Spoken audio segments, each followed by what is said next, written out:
దెయ్యాల colony part 2. Krishna మీదకు కొన్ని భయంకరమైన దెయ్యాలు రావడంతో కృష్ణ భయపడి గట్టిగా కళ్ళు మూసుకుంటాడు. కాపాడండి, ఎవరైనా నన్ను కాపాడండి అని కృష్ణ భయంతో కాసేపు అరిచిన తర్వాత కళ్ళు తెరుస్తాడు. ఆ సమయంలో తన ఎదురుగా ఏ దెయ్యాలు ఉండవు.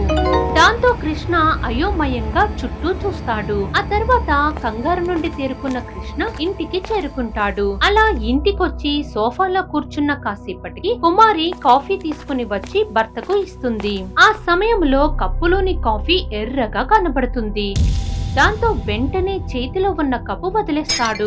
అయితే ఇదంతా కిటికీ బయట నుండి దెయ్యాలు చూసి నవ్వుకుంటాయి. అయ్యో ఏమైందండి, ఎందుకలా టెన్షన్ పడుతున్నారు అని కుమారి అడగగా ఇప్పుడు తనకు జరిగింది చెప్పి భయపెట్టడం దేనికని కృష్ణ అనుకుంటాడు. ఏం లేదు కుమారి, ఆఫీస్ వర్క్ గురించి ఆలోచిస్తూ పొరపాటున కాఫీ కప్పు జారిపోయింది. సరే ఇంకోటి తీసుకురానా? వద్దులే, ఇంతకీ బాబు ఏం చేస్తున్నాడు అని కృష్ణ బాబీ గురించి అడిగినప్పుడు ఉదయం జరిగిన సంఘటన గురించి కుమారి భర్తతో చెబుతుంది.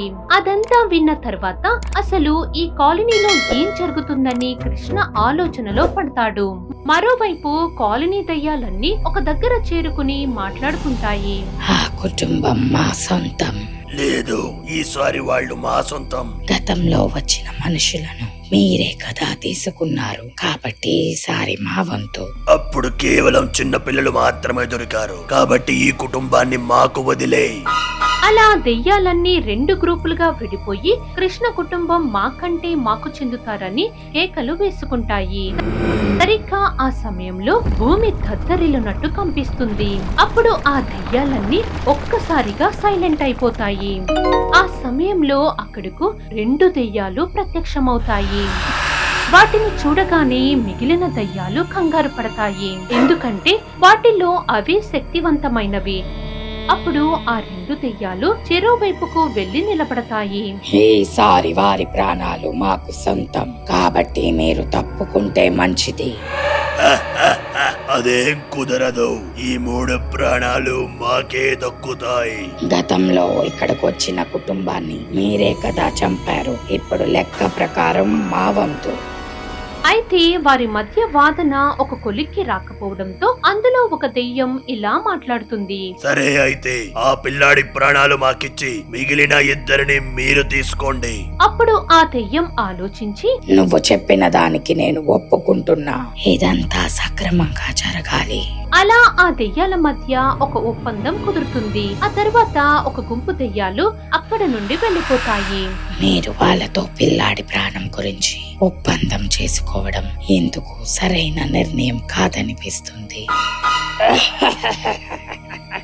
అసలు నా గురించి మీరు ఏమనుకుంటున్నారు? ఏదో మాట వరసకి మాట ఇచ్చాను కానీ ఆ పిల్లాడి ప్రాణం కూడా మన సొంతమే. మన దగ్గర ఎక్కువ సమయం లేదు, కాబట్టి వచ్చే గడువులోపు తీయాల్సిన ప్రాణాలు తీయకపోతే మనం ఇక్కడే ఉండిపోవలసి వస్తుంది.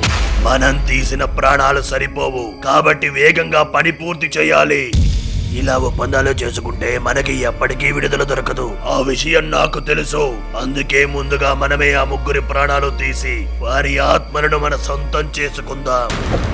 నిజానికి ఈ కాలనీ నుండి దెయ్యాలు విడుదలవ్వడానికి మనుషుల ప్రాణాలను తీస్తున్నాయి. ఎందుకంటే ఏ గుంపు దెయ్యాల వద్ద ఎక్కువ ఆత్మలు ఉంటాయో వారే ఈ కాలనీ నుండి బయటపడే అవకాశం లభిస్తుంది. అలా దెయ్యాలన్నీ సరైన సమయం కోసం ఎదురు చూస్తుంటాయి. ఆ విధంగా 2 వారాలు గడిచిపోతాయి. అయితే ఒక రోజు కృష్ణ హడావిడిగా ఇంటి నుండి ఆఫీస్ కి బయలుదేరే సమయంలో కుమారి ఎదురొచ్చి, ఏవండి మీకు ఎప్పుడూ ఆఫీస్ తప్ప వేరే విషయాలు గుర్తుండవా? ఇప్పుడు ఏమైంది కుమారి? రేపు మన అబ్బాయి పుట్టినరోజు, అసలు ఆ విషయం గుర్తుందా? కుమారి అలా అన్న తర్వాత తనకి ఆ విషయం గుర్తు ఉందని కృష్ణ కవర్ చేస్తాడు. అయితే అక్కడే నిలబడి ఉన్న బాబీ తండ్రి వైపు గుర్రుగా చూస్తాడు.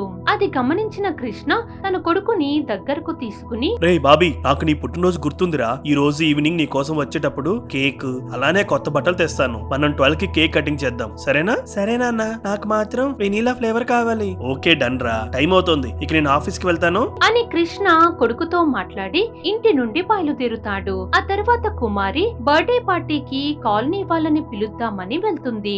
అయితే ఆమె ప్రతి ఇంటికి వెళ్లి తలుపు కొడుతుంది, కానీ లోపల నుండి ఎటువంటి సమాధానం రాదు. దాంతో అసలు ఇదేం కాలనీ అనుకుని కుమారి తిరిగి ఇంటికి వెళ్ళిపోతుంది. అలా సమయం గడుసు మెల్లిగా చీకటి పడుతుంది. అదే సమయంలో కృష్ణ కొత్త బట్టలు తీసుకుని ఇంటికి చేరుకుంటాడు. ఆ తర్వాత తండ్రి కొడుకు కలిసి హాల్లో డెకరేషన్ పనులు చేశారు. ఆ సమయంలో కొన్ని దెయ్యాలు బయట నుండి వారిని గమనించి తిరిగి మాయమైపోతాయి. ఏ బాబీ, చేసిన డెకరేషన్ చాలు గాని వెళ్ళి కొత్త బట్టలు వేసుకురా, టైం అవుతుంది. సరే డాడీ అని బాబీ అక్కడ నుండి వెళ్ళిపోతాడు. అదే సమయంలో కృష్ణ మరియు కుమారి కేక్ కటింగ్ కోసం అన్ని సిద్ధం చేస్తుంటారు. కాసేపటి తర్వాత బాబీ కొత్త బట్టలు వేసుకుని హాల్లోకి వస్తాడు. అప్పుడు క్యాండిల్ వెలిగించడం కోసం కృష్ణ అగ్గిపెట్టె వెతుకుతాడు. అగ్గిపెట్టి ఎక్కడ కుమారి? అయ్యో, నేను తీసుకురాలేదా? వంటగదిలో ఉంటుందండి. సర్లే, నేను వెళ్ళి తీసుకొస్తా నాగు అని కృష్ణ అగ్గిపెట్టె కోసం వంటగదిలోకి వెళ్తాడు. అప్పుడు సడన్ గా ఇంట్లో పవర్ పోతుంది. ఆ సమయంలో కొన్ని దెయ్యాలు ఇంట్లోకి ప్రవేశిస్తాయి. ఆ విషయం అక్కడ హాల్లో ఉన్న ఇద్దరికి తెలీదు. ఇంతలో కృష్ణ వంటగదిలో నుండి క్యాండిల్ వెలిగించుకుని వస్తాడు. సరిగ్గా వారంతా ఒక దగ్గర ఉన్నప్పుడు వారి వెనుక 3 దెయ్యాలు ప్రత్యక్షమై ఆ నవ్వులు విని ముగ్గురు కంగారు పడతారు. ఎవరది? మర్యాదగా వదలండి, లేదంటే పోలీస్ కంప్లైంట్ చేస్తాను. అయ్యో, అంత శ్రమ మీకెందుకు? మీరు చనిపోయాక మీ శవాల కోసం పోలీసులు వస్తారులే. ఏవండి, నాకు భయమేస్తుంది. మీరు కంగారు పడకండి. కృష్ణ మాట్లాడుతున్న సమయంలో అక్కడ నుండి దెయ్యాలు మాయమైపోతాయి. అప్పుడు ముగ్గురు కంగారు పడి చుట్టూ చూస్తారు. ఆ తర్వాత కృష్ణ తన భార్య కొడుకుని హాల్లోనే ఉండమని చెప్పి బయటకు వెళ్తాడు. అయితే కాలనీ మొత్తం నిర్మానుష్యంగా ఉంటుంది. అమ్మా, నాకు భయంగా ఉంది. బయటకు వెళ్ళిన డాడీ ఇంకా రాలేదేంటి? నువ్వు కంగారు పడకు, నేను వెళ్లి చూసి వస్తా అని కుమారి కొడుకుకి ధైర్యం చెప్పి ఇంటి గుమ్మం వద్దకు వెళ్లి చూస్తుంది. ఆ సమయంలో తన భర్తను దెయ్యాలు చుట్టుముట్టడం చూసి ఆశ్చర్యపోతుంది.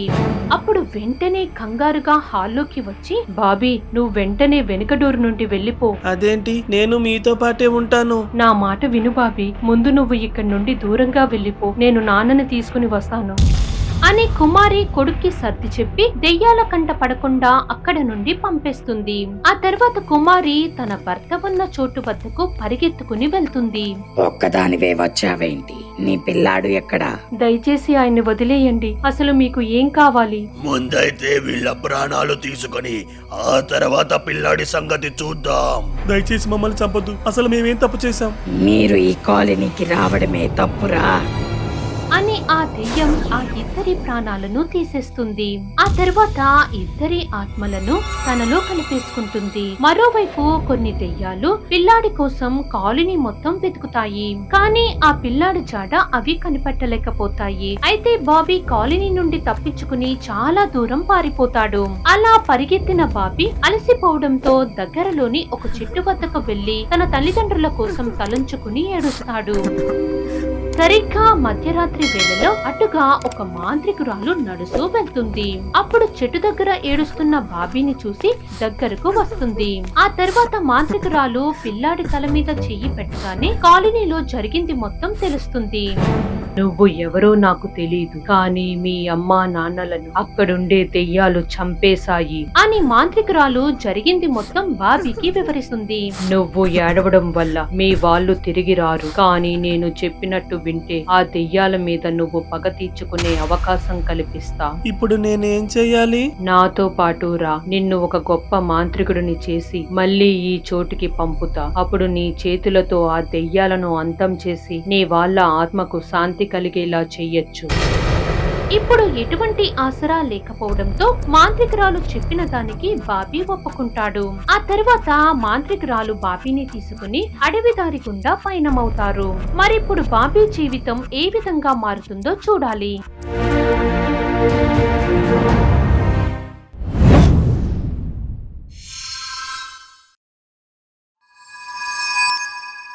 For more horror stories, please subscribe our channel.